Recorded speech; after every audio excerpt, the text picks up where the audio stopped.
Un siècle après leur duel intellectuel, l'écho de la rupture entre Sartre et Camus continue de hanter nos débats.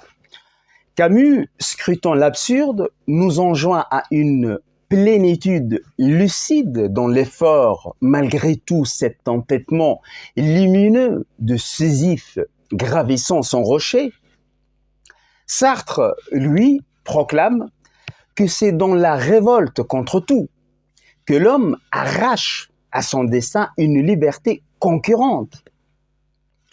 Entre ces deux pôles, une question vertigineuse surgit. La violence au nom d'un idéal donne-t-elle un sens à la lutte en dépit de l'absurde? Ou n'est-elle qu'un brasier destructeur, né de refus viscéral de l'inacceptable? Camus, refusant la logique sacrificielle, oppose à la violence une mesure humaine, une révolte qui ne renonce pas à l'homme. Sartre, au contraire, voit dans l'engagement total, fût-il radical, l'affirmation même de la liberté. Mais à mon humble avis, notre époque ne peut plus se contenter de choisir entre ces deux chemins.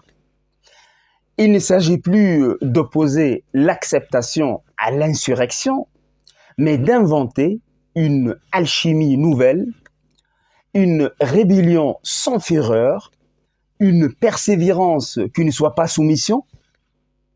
Là où Camus célébrait une sagesse stoïcienne et où Sartre dressait l'étendard des barricades, il nous revient d'explorer une troisième voie, où la révolte ne s'épuise pas dans la destruction et où l'endurance devient un acte de création. Ainsi, Sisyphe ne se contenterait plus de s'y porter son fardeau ou de rêver à le briser. Il choisirait plutôt d'embrasser le mouvement perpétuel du rocher, non comme une malédiction, mais comme un champ de possibles.